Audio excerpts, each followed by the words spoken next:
know how else to tell my demographic of people that it's over. I don't know how clearer I can say it to us than to say it's over. Our control, our power, our privilege, it's over. It's over. And it doesn't matter if you have a Democrat or a Republican in the House, whomever is in control will only push us closer and closer to our inevitable end, which is civil war. And I smile and smirk because I'm ready for that. It is the only way that we're going to get to what we need in order to live in this country. And to be honest, white people, we might not be welcome here when it's all said and done. Are you ready for that? That's if you even accept that we're going into civil war and you can survive that part. Y'all are too busy hanging on to the privilege of our grandparents, thinking that if you just continue just to hold on for dear life, everything will go back to the leave it the beaver racist ways when we all had privilege and we were in control and on top of society. No, the pandemic took care of that. My message to white people is get ready. Get prepared. Figure out what side you're on and be 10 toes down. Because regardless of what you're holding on to from the past, the future is war, and it's coming.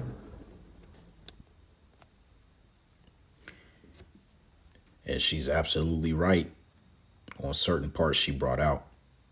I want to give all praise, glory, and honor to Yahweh Bashem Al Shai, Bashem Rakakwadash. Double honors to the apostles and elders of GMS, better known as Great Millstone, who taught us this truth. Peace and salutations unto the hopeful elect, the tabernacle of David. This is your brother Matazabath, back again with another impromptu video. And this individual who goes by the name of Queen Kim, the OG, basically told all right? Told it like it was, straight down the middle. No emotions involved. All right. Gave it to you raw. And she's absolutely right, in certain points. Now, what she doesn't understand is that, America will not. All right. There will not be nothing left after it is completely left desolate.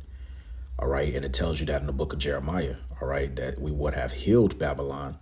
All right. But she cannot be healed. All right. Her sins reaching up, roughly paraphrasing. All right. So the Lord is setting it up, all right, for the that domino effect, all right, utterly wasted. But I just want to get a few precepts. I don't want to make this too long, all right, because she says something about how, the cages of Ka are holding on to the past, all right, and to prove that the cages of Ka are running the world today. Okay, let's get the book of Job, basic precepts. Chapter 9, verse 24 says, the earth is given into the hand of the wicked. He covereth the faces of the judges thereof. If not, where and who is he? Now, according to the Bible, who is the wicked? Let's get Malachi 1 and 4. We'll start at verse 3. Actually, we start at verse 2. It says, I have loved you, saith the Lord. Yet ye say, wherein hast thou loved us? Was not Esau Jacob's brother, saith the Lord? Yet I loved Jacob, and I hated Esau, and laid his mountains and his heritage waste for the dragons of the wilderness. Whereas Edom saith, we are impoverished, but we will return and build the desolate places. Thus said the Lord Yahweh of hosts, they shall build, but I will throw down, and they shall call them the border of wickedness, and the people against whom the Lord hath indignation forever. So the Edomites, okay, are known as the wicked, all right? And yes, the cages of Ka come from the line of Edom, all right? And how do we know that? Because it tells you in the Apocrypha, 2nd Esdras chapter 6, we'll start at verse 7. It says, then answered I and said, what shall be the parting asunder of times? Or when shall be the end of the first, and the beginning of it that followeth? And he said unto me, from Abraham unto Isaac, when Jacob and Esau were born of him, Jacob's hand held first the heel of Esau. For Esau is the end of the world, meaning the end of this age, and Jacob is the beginning of it that followeth. So now you really have to use your head and put, 2 and 2 together. Who's ruling the world right now in terms of the banking system, all right? In terms of the wealth generated, in terms of the resources pooling, in terms of military power, flexing their military arms, all right, across the four corners of the earth. All right. I'll leave that one for you to say. But nevertheless, all right, the occasions of call, what have they done since they come into power? Let's get Micah 2. We'll start at the top.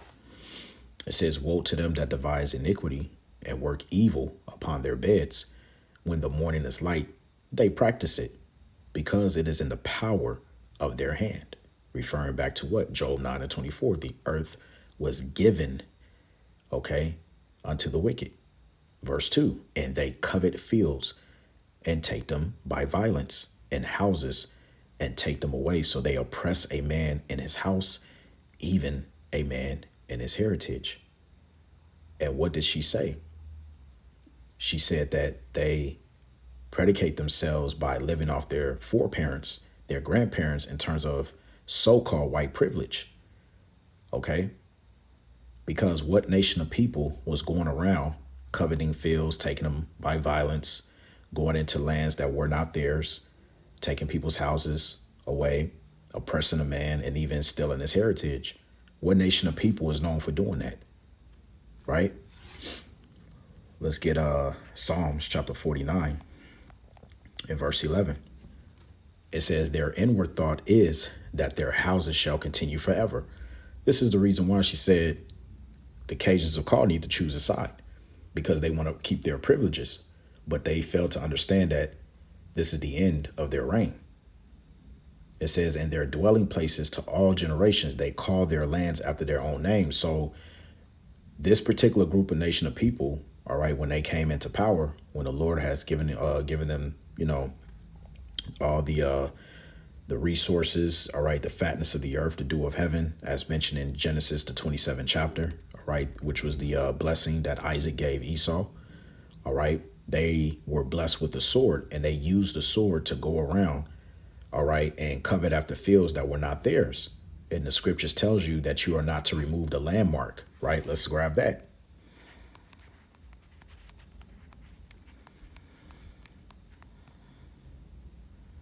All right. Here's 3 precepts, Deuteronomy 19:14. Thou shalt not remove thy neighbor's landmark, which they of old time have set in thine inheritance, which thou shalt inherit in the land that Yahweh thy power giveth thee to possess it. Proverbs 22 and verse 28. Remove not the ancient landmark which thy fathers have set. Proverbs 23:10. Remove not the old landmark, and enter not into the fields of the fatherless. But what did the nation of Edom do? Okay, everywhere they went, they conquered and they took over ancient landmarks. And then pertaining to Psalms 49 and 11, let's read it again.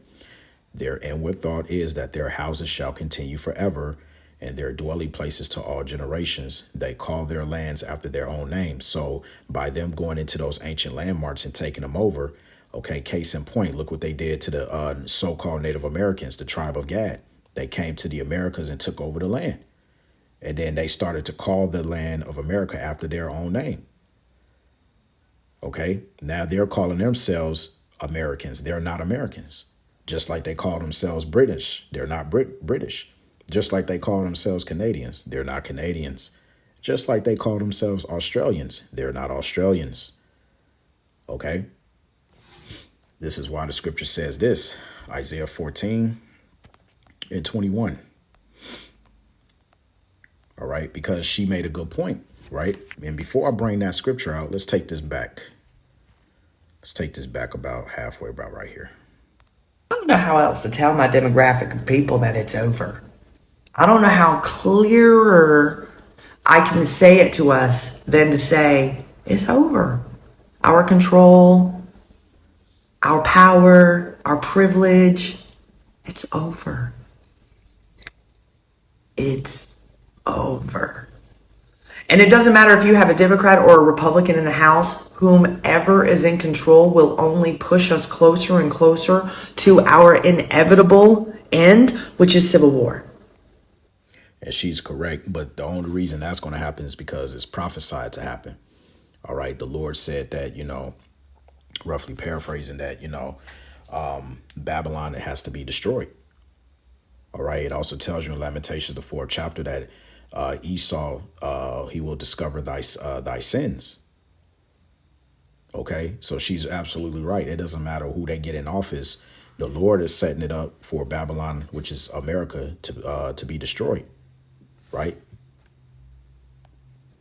And I smile and smirk because I'm ready for that. It is the only way that we're going to get to what we need in order to live in this country. And to be honest, white people, we might not be welcome here when it's all said and done. Are you ready for that? That's if you even accept that we're going into civil war and you can survive that part. Y'all are too busy hanging on to the privilege of our grandparents, thinking that if you just continue just to hold on for dear life, everything will go back to the leave it the beaver racist ways when we all had privilege and we were in control and on top of society. And what does the Bible say? This is Isaiah 14 and verse 21. It says, prepare slaughter for his children, for the iniquities of their fathers, that they do not rise, nor possess the land, nor fill the face of the world with cities. Because it is your foreparents, all right? And that goes back to generation, going as far back as doing a transatlantic slave trade, or even as far back, going back to so-called Christopher Columbus, whose real name is Cristobal Colon, in 1492, that set sail to come over to a land that was not his, right?